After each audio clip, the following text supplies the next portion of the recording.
Recognized for 5 minutes. Thank you, Mr. Chairman. My prior amendment tried to help those who are homeless find shelter through coordinating with the interagency council, other agencies. This amendment would keep people from falling into the ranks of the homeless. So maybe you can support this for those individuals. What it does is increase funding for the home investment program by $350 million. It would bring a total of $1.2 billion, which is the necessary level of funding to begin meeting demands from communities across the country.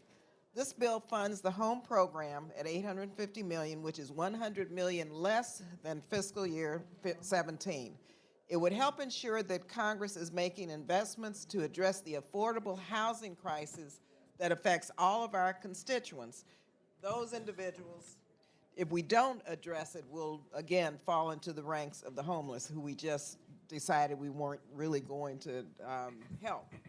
According to the National Low-Income Housing Coalition, a full-time worker earning the federal minimum wage cannot afford a modest two-bedroom apartment in any state, metropolitan area, or county in the United States, whether they're Republican districts or Democratic districts.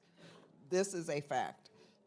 Now, in my district, if the average Oakland renter had to move tomorrow, they would be spending a staggering 70% of their income on housing.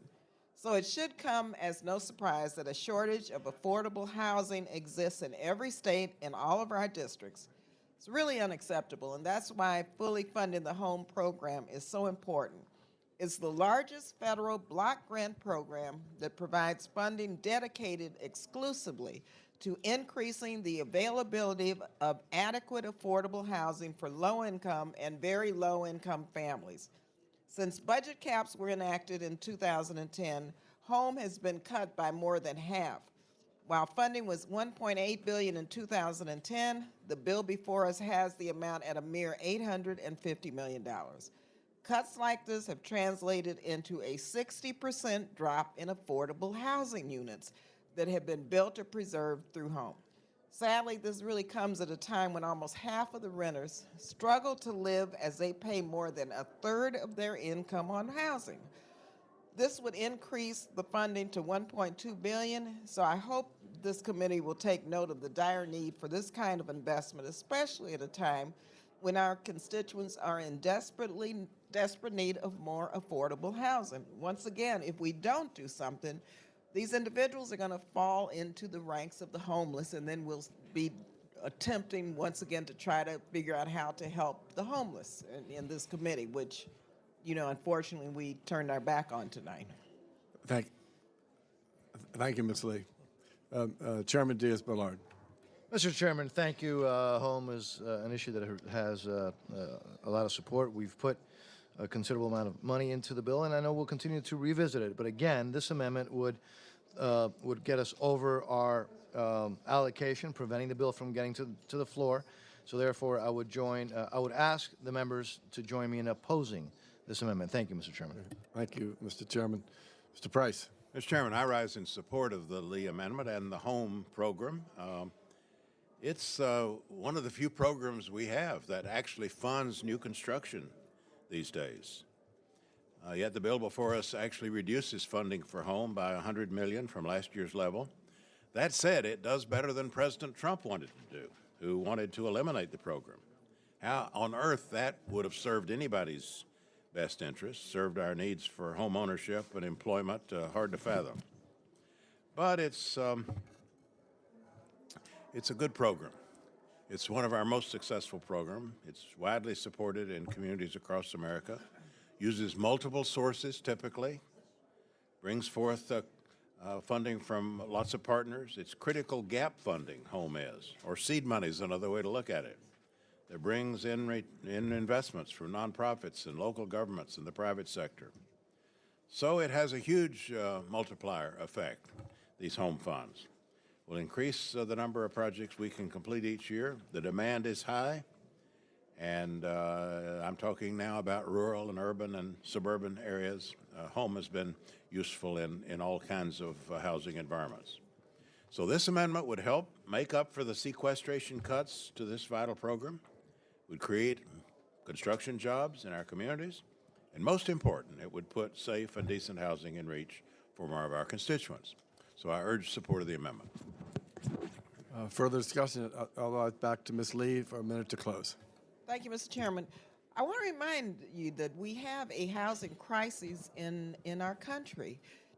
And tonight we're really not facing this head on. This budget, we're not really addressing the homeless population. We're not addressing those who are in dire need of affordable housing. We're really eroding Americans' aspirations to achieve the American dream through home ownership. And we're not even talking about this tonight. We're talking about just basic survival. And it's really very tragic that we don't look at people who have very minimal resources and believe that they have a right to decent and affordable housing. Finally, let me just say, in the home program, these funds raise another $4 for development. So it's, again, another program which leverages private dollars to help with affordable housing initiatives. And I hope we can get some bipartisan support for those who are just barely hanging on, who could end up in the ranks of the homeless if we don't support this amendment. Thank you, Ms. Lee. Questions on the Lee amendment? All those in favor say aye. Aye. All those opposed say nay. Nay. Opinion of the chair, the nays have it. Sufficient number, the clerk will call the roll. Mr. Adderholt. Mr. Adderholt, no. Mr. Aguilar. Aye. Mr. Aguilar, aye. Mr. Amedee. Mr. Amedee, no. Mr. Bishop. Yes. Mr. Bishop, yes. Mr. Calvert. Mr. Calvert, no. Mr. Carter. Mr. Carter, no. Mr. Cartwright. Aye. Mr. Cartwright, aye. Ms. Clark. Aye. Ms. Clark, aye. Mr. Cole. Mr. Cole, no. Mr. Cuellar. Mr. Cuellar. Mr. Cuellar, aye. Mr. Culberson. Mr. Culberson, no. Mr. Lauro. Mr. Lauro, aye. Mr. Dent. Mr. Dent, no. Mr. Diaz-Balart. Mr. Diaz-Balart, no. Mr. Fleischman. Mr. Fleischman, no. Mr. Fortenberry. Mr. Fortenberry, no. Mr. Frelinghuysen. Mr. Frelinghuysen, no. Ms. Granger. Ms. Granger, no. Mr. Graves. Mr. Graves, no. Dr. Harris. Dr. Harris, no. Ms. Herrera Butler. Ms. Herrera Butler, no. Mr. Jenkins. Mr. Jenkins, no. Mr. Joyce. Mr. Joyce, no. Ms. Captor. Ms. Captor, aye. Mr. Kilmer. Aye. Mr. Kilmer, aye. Ms. Lee. Aye. Ms. Lee, aye. Mrs. Lowy. Aye. Mrs. Lowy, aye. Ms. McCollum. Ms. McCollum, aye. Ms. Meng. Ms. Meng, aye. Mr. Molinar. Mr. Molinar, no. Mr. Newhouse. Mr. Newhouse, no. Mr. Palazzo. Mr. Palazzo, no. Ms. Pingree. Ms. Pingree, aye. Mr. Pocan. Mr. Pocan, aye. Mr. Price. Mr. Price, aye. Mr. Quigley. Mr. Quigley, aye. Mrs. Roby. Mrs. Roby, no. Mr. Rogers. Mr. Rogers, no. Mr. Rooney. Mr. Rooney, no. Ms. Roybal Allard. Ms. Roybal Allard, aye. Mr. Ruppersberger. Mr. Ruppersberger, aye. Mr. Ryan. Mr. Serrano. Mr. Serrano, aye. Mr. Simpson. Mr. Simpson, no. Mr. Stewart. Mr. Stewart, no. Mr. Taylor. Mr. Taylor, no. Mr. Valadeo.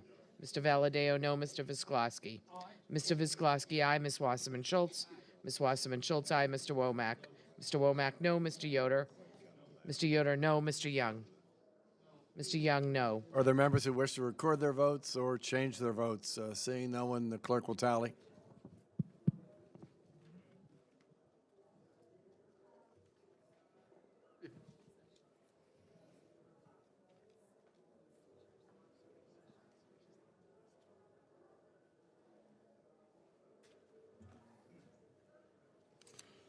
On this vote, the ayes are 21, the nays are 30. The amendment's not agreed to.